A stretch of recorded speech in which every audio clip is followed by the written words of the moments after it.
सभी का स्टूडेंट्स का स्वागत है। बच्चों, जैसा आप लोग जानते हैं कि बिहार बोर्ड में मैट्रिकुलेशन की एग्ज़ाम्स आज से शुरू हो गई और जल्दी ही सीबीएसई के एग्ज़ाम्स भी शुरू होने वाले हैं। इसी प्रकार से झारखंड बोर्ड के बच्चे भी कुछ ही दिनों में एग्ज़ाम में अपीयर होने वाले हैं। तो एग्ज़ाम नज़दीक आने से बच्चों के बीच में एक अलग प्रकार का मानसिक तनाव और एक प्रेशर बन जाता है और उस प्रेशर का परिणाम ये होता है कि एग्ज़ाम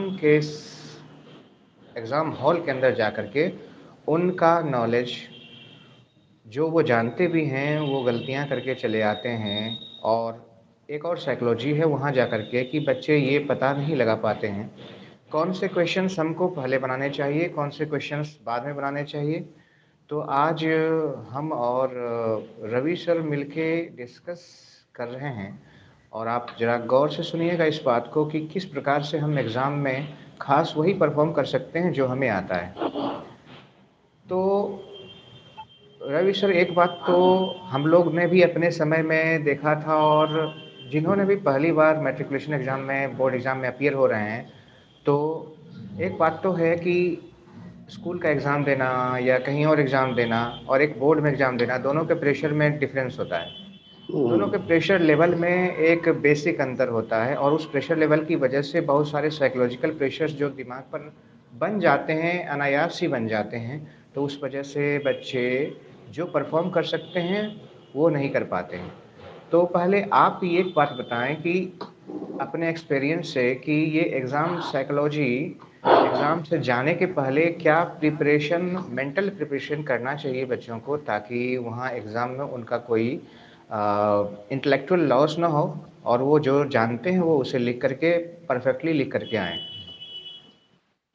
देखिए, बच्चे के लिए जो एग्ज़ाम है, चाहे वो 10th एग्ज़ाम है, 10th बोर्ड है या 12th बोर्ड है, तो 10th बोर्ड जो है एक्चुअली में उनका पहला एग्ज़ाम होता है। अगर बोर्ड एग्ज़ाम की बात करें, सबसे पहला एग्ज़ाम है 10th। और 10th जो 12th की एग्ज़ाम देने जा रहे हैं बच्चे, ऑलरेडी एक बार बोर्ड फेस कर चुके हैं। लेकिन हुँ, प्रॉब्लम हमारी रह जाती है 10th बोर्ड के लिए, बच्चे की समझाना उनको ज़्यादा हुँ, है। इसलिए हुँ, 12th बोर्ड वाले तो कुछ उसको एक्सपीरियंस भी हो चुका है कि 10th में बैठे हैं, क्या मतलब कि किस तरीके से एग्ज़ाम होता है, और हुँ, पेपर वगैरह सब देख चुके हैं वो। तो 10th वाले बच्चे थोड़ा सा ज़्यादा सीरियस है इस मामले में और डरे हुँ, हुए रहते हैं। हम लोग के साथ भी कुछ ऐसा ही हुआ था। ठीक है, हम लोग 12th के अपेक्षा 10th में ज़्यादा भयभीत थे कि कैसे क्या करें। तो सबसे पहले ये बात है, अगर प्रिपरेशन आपका अच्छा है, कोई भी बच्चा हो, 10th का है या 12th का है, प्रिपरेशन अच्छा, सबसे पहले आप प्रिपेयर हो जाइए अच्छा से, जो भी चीज़ आपका सिलेबस है उसको अच्छे से पढ़ लीजिए। हाँ, डर रहेगा। हुँ, जितना ज़्यादा हुँ, पढ़ने से, ऐसा नहीं कि पढ़ लेने से पूरा सिलेबस खत्म है, डर नहीं रहेगा। ठीक है, डर है तो कोई दिक्कत नहीं, डर रहना भी चाहिए, लेकिन प्रिपरेशन में कहीं कमी नहीं रखें आप, और बेझिझक जाके आप एग्जाम में बैठे, इसलिए कि सारा सॉल्यूशन एग्जामिनेशन हॉल में दूर होगा। अभी हम लाख आपको बहुत कुछ समझा देंगे, ठीक है, उससे ज़्यादा कुछ दूर होने वाली नहीं। लेकिन सबसे पहला ये है कि सारा प्रिपरेशन, इसलिए कि एग्जामिनेशन हॉल में उसी समय आप डर को हैंडल कर पाओगे जब आपका क्या बोलते हैं, तैयारी क्लियर होगा। अगर तैयारी क्लियर नहीं होगा तो एग्जामिनेशन हॉल में आप बिल्कुल मतलब भयभीत रहोगे, मतलब कि दिक्कत होगी हैंडल करने में, या फिर आपको बहुत सारे हल्के क्वेश्चन भी अगर मान ले आपको नहीं आता है, भारी क्वेश्चन नहीं आता है, तो वहाँ पे आप कॉम्प्लेक्सिटी बढ़ जाएगी।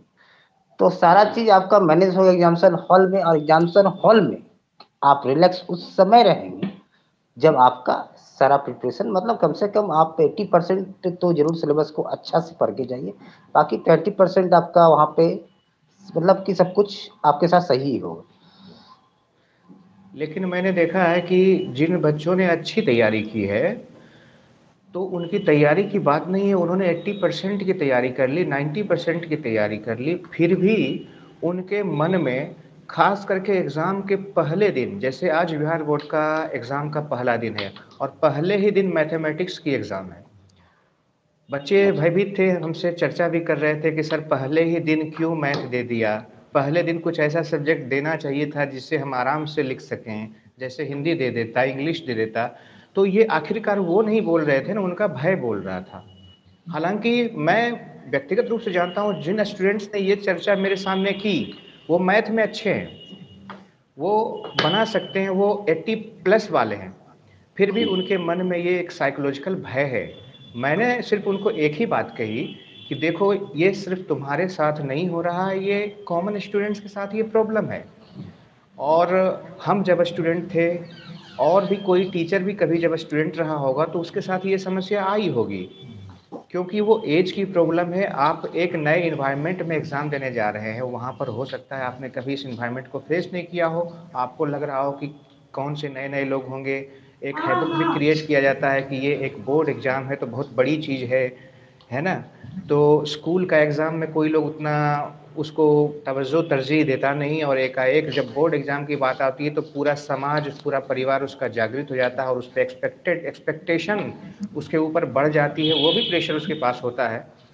तो हुँ। वो हम तो कहते हैं कि 1-2 दिन बाद एग्ज़ाम देने के बाद ऑटोमैटिकली थोड़ा-सा वो ये बिल्कुल, नॉर्मलाइज़ हो जाता है। ये हाँ, बिल्कुल सही बात है। ज डर हाँ, उसी समय तक है जब बच्चे का पहला पेपर नहीं हुआ है, बस उस समय हाँ। तक थोड़े भयभीत है।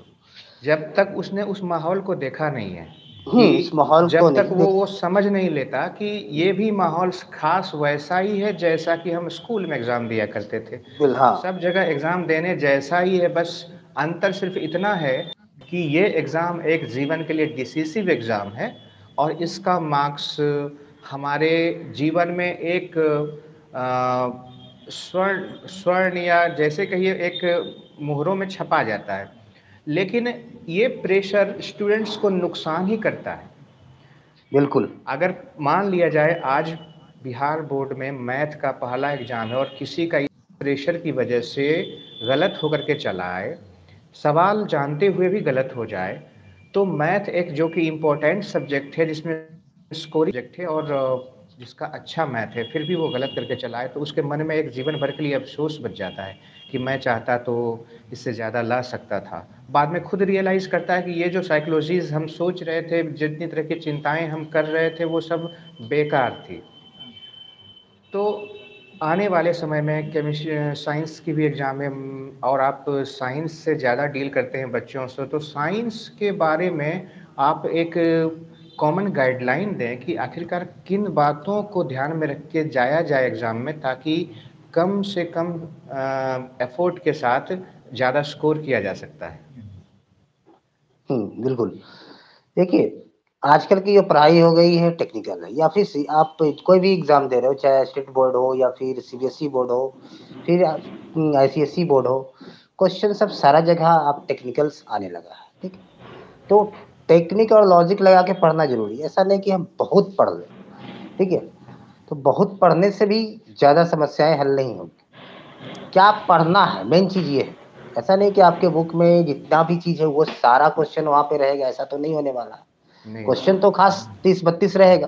हुँ, चाहे आप पूरे बुक से पूरे फिज़िक्स, केमिस्ट्री, बायोलॉजी सब मिला दीजिए, तो क्वेश्चन की संख्या तो 30 टू 35 यही रहने वाला है। हुँ, तो ये सबसे पहला चीज़ है, जो बच्चे चाहते हैं कि कम समय में हमारी अच्छी तैयारी हो जाए, तो वो देखें कि सबसे पहले एक सैंपल उठाएँ वो। तो सैंपल जो पेपर से उनको आइडिया ये बन जाएगा कि क्वेश्चन कहाँ से रहता है, ज़्यादातर क्वेश्चंस रिपीटेशन एक्चुअली क्या है ना, हर बार क्वेश्चंस जो आते हैं, चाहे वो कोई भी बोर्ड हो, 12th हो, 10th हो, क्वेश्चन सारा लगभग जो पूछा जाता है, जो पैटर्न है और जो क्वेश्चन आते रहा है, बस वही रहता है, ठीक है? बस उसी को पहचानना है और उसी को मल्टीपल टाइम्स बनाना है। आप है कि एक बुक को जैसे ये एनसीईआरटी आप पढ़ रहे हो या जो भी पढ़ रहे हो, एसचांद पढ़ रहे हो, एनसीईआरटी पढ़ रहे हो, कोई भी बुक पढ़ रहे हो आप, उसी बुक को आप मल्टीपल टाइम्स देखें तो ज़्यादा बेहतर है। उससे अच्छा है कि आप बहुत सारे बुक को थोड़े-थोड़े टाइम दे रहे हैं। तो एक बुक पे ज़्यादा टाइम दीजिए और ख़ासकर तो एनसीईआरटी आपकी बहुत क्या बोलते हैं सीबीएसई की बुक ही या कोई भी बेस्ट बोर्ड का बुक है ये। सभी बोर्ड इस पे मतलब फ़ोकस करता है एनसीईआरटी को। तो आप एनसीईआरटी के साथ रहें, एनसीईआरटी के इन टेक्स्ट बना लें और एनसीईआरटी के एक्सरसाइज क्वेश्चन कर लें मल्टीपल टाइम्स। इससे क्या होगा, आपके सामने आने वाला अगर नया क्वेश्चन भी आ गया तो आपका एक्सपीरियंस उसे बना के आपको दे देगा। ये कहना चाहेंगे कि एनसीईआरटी को पढ़ें मल्टीपल्स टाइम्स, यही कहेंगे। हाँ। और बिहार में अभी जो पैटर्न चल रहा है वो थोड़ा सबसे डिफरेंट है, सीबीएसई से भी डिफरेंट है, जैक बोर्ड से भी डिफरेंट है। वो ये है कि 100 ऑब्जेक्टिव क्वेश्चंस होते हैं और उस मल्टीपल चॉइस क्वेश्चंस में 50 क्वेश्चंस आपको ट्राई करके आने होते हैं और ये थोड़ा ईज़ी भी है और मल्टीपल चॉइस क्वेश्चंस के जो डायमेंशंस होते हैं वो थोड़ा ज़्यादा ब्रॉड होते हैं, और बाकी जो लॉन्ग डिस्क्रिप्टिव टाइप क्वेश्चंस वो 4, 5, 6 इसी तरह से करके आगे होते हैं। तो मल्टीपल चॉइस क्वेश्चंस में साइंस में ऐसा क्या किया जा सकता है जिससे कि गलतियां कम से कम हो? खास करके स्पेशली मैं पूछना चाहूँगा केमिस्ट्री 10th बोर्ड का जो सिलेबस है उसके रिस्पेक्ट में, उसके सिनेरियो में ऐसा क्या ध्यान रखा जा सकता है ऑब्जेक्टिव पैटर्न में? देखिए, ऑब्जेक्टिव बनाने के लिए आपको सबसे पहले ये चीज़ है कि एनसीईआरटी में जितनी बातें हैं, जितने भी चीज़ का ज़िक्र है, ठीक है? वो आपको ध्यान में होना चाहिए। अगर जहाँ पे ज़िक्र नहीं है, जो चीज़ का ऑप्शन में दिख रहा, सबसे पहले उसको छाँट दीजिए, वो नहीं है। अगर एनसीईआरटी में कुछ नहीं दिखा आपको और ऑप्शन में है, तो सबसे पहले वो ऑप्शन नहीं है, सही आंसर नहीं है वो। तो एनसीईआरटी का इसलिए कि एनसीईआरटी में अगर आपको कुछ दिया भी होगा, जितने भी केमिकल्स रिएक्शंस भी दिए हुए हैं, तो ज़्यादा नहीं है, लिमिटेड है। तो लिमिटेड है तो उसको हम लोग एलिमिनेट भी नहीं कर सकते। अगर लिमिटेड से कुछ आगे अगर अलग आ रहा है, तब वहाँ एलिमिनेशन हो जाएगा, एलिमिनेशन मेथड मिल जाएगा आपको। तो ऑब्जेक्टिव बनाने के लिए अच्छा तरीका है कि आप एलिमिनेट करना भी सीखें कि इनमें से कौन नहीं है। सबसे बड़ा ये चीज़ है। अगर एलिमिनेशन आप सीख गए तो बचा हुआ चीज़ को आप आसानी से उसको हैंडल कर लेंगे। ये कहने का मेन चीज़ मतलब है। कि ये कभी-कभी क्या होता है कि आप क्लियर रूप से नहीं जानते हैं कि आंसर क्या होगा, कन्फ्यूजन में रहते हैं। तो कुछ बातें ऐसी पकड़ में आती है जो ऑप्शंस को हटाते जाती है। हुँ, जैसे जहाँ पर आप 2 ऑप्शंस के बीच में या 3 ऑप्शंस के बीच में आपका कन्फ्यूजन बन रहा है, तो वहाँ हुँ, पर कुछ बातें एनसीईआरटी के कॉन्टेक्स्ट में देखते हुए या आपने जो भी एक बुक पढ़ी है, आखिरकार एनसीईआरटी को तो सब फॉलो करते ही हैं, टेक्स्ट ज़्यादा या कम हो उसमें। तो उसमें ऑप्शन को छाँटने का, उसको पहले एलिमिनेट करना या छाँटना कह लीजिए, ऑप्शन को छाँटने का भी आपके पास एक हुँ। तरीका होना चाहिए। तरीका होना चाहिए। हाँ, वो और क्या वो क हाँ, और यही बात है कि ऑप्शन को भी आप छाँट सकते हो, वही बच्चे छाँट सकते हैं या कोई भी छाँट सकता है जो कि चैप्टर पढ़ के गया है। हाँ, चैप्टर एनसीईआरटी का चैप्टर चैप्टर, का एक हाँ, डायमेंशन तैयार है उसके पास। डायमेंशन तैयार है, तब हाँ, आप उसको छाँटने में भी हो सकता है सक्षम कि वो रहें। पर्टिकुलर चीज़ उसको कन्फ्यूज़ कर रही हो, लेकिन उन्हें हाँ, चैप्टर को पढ़ा हुआ है, हाँ, बातें वो चैप्टर जानता पढ़ा है। हुआ हाँ, को, हाँ, तब वो ऑब्जेक्टिव एक्चुअली बन जाता है आसानी से। अगर सिर्फ़ चैप्टर पढ़ा हुआ है, तो ऑब्जेक्टिव बन के ही आता है। चाहे वो केस स्टडी हो, अगर चैप्टर पढ़ा हुआ है, आजकल जैसे केस स्टडी क्वेश्चन देने लगा है, तो केस स्टडी क्वेश्चन एक पैसेज मिलता है, हुँ, आप पैसेज पढ़ के बनाते हो क्वेश्चन को, हुँ। तो उसमें क्या होता है कि अगर चैप्टर पढ़ा हुआ है तब तो वो बन जाएगा आसानी से, मेहनत कम है, कुछ भी नहीं है। लेकिन अगर चैप्टर नहीं पढ़ा हुआ है तो वो क्वेश्चंस बनना थोड़ा सा मुश्किल है। तो ऑब्जेक्टिव और हाँ, केस एलिमिनेट स्टडी। करना भी उसी पर डिपेंड करता है, वो हाँ। नॉलेज पर ही डिपेंड करता है। हम्म। तो तो गाइडलाइंस भी तो उन्हीं को दिया जा सकता है ना जो थोड़े पढ़े हुए हैं, गाइडलाइंस भी उन्हीं के लिए काम करते हैं। तो आशा है कि आज की डिस्कशन जो हम लोग के बीच में हुई वो बच्चे अगर इसको देखेंगे तो उनको कुछ इससे आइडिया ज़रूर मिलेगा। आज मैथ के एग्ज़ाम को तो पार कर चुके हैं, बिहार के बच्चे, आने वाले सीबीएसई के बच्चे फिर इसको फेस करेंगे। तो मैथ में मैं ऑब्जेक्टिव पैटर्न वालों को एक बात बताना चाहता हूँ, ऑब्जेक्टिव पैटर्न में मैथ में आप एक बात जो एकदम क्लियर है, कन्फर्म है कि आपको ऐसा कभी नहीं हो सकता, ये सोच के कभी ना रखें कि 2 में से कोई एक होगा। हो तो कोई एक ही सकता है, अगर वो दूसरा है तो वो गलत है। तो आप जहाँ पर कन्फ्यूज़ हों, कन्फर्म हो, तो आपके पास बिहार बोर्ड वालों को ख़ास करके सभी सब्जेक्ट में डबल ऑप्शंस हैं। यानी कि जितने आपको ऑब्जेक्टिव बनाने हैं उसके डबल दिए गए हैं। तो आप अगले क्वेश्चन पे स्किप करके देखिए। आप अगले क्वेश्चन जहाँ पर आप कन्फर्म हो सकते हैं वहाँ स्किप करके देखिए, और उस क्वेश्चन को देखिए, अगर वो आप कन्फर्म है उसके बारे में तो क्या ज़रूरी है आपको 2 ऑप्शन के बीच में टैली होते हुए क्वेश्चन पे ज़्यादा ज़ोर लगाना।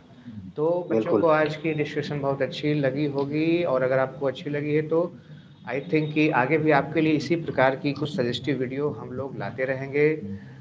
तो आज के लिए इतना ही, धन्यवाद।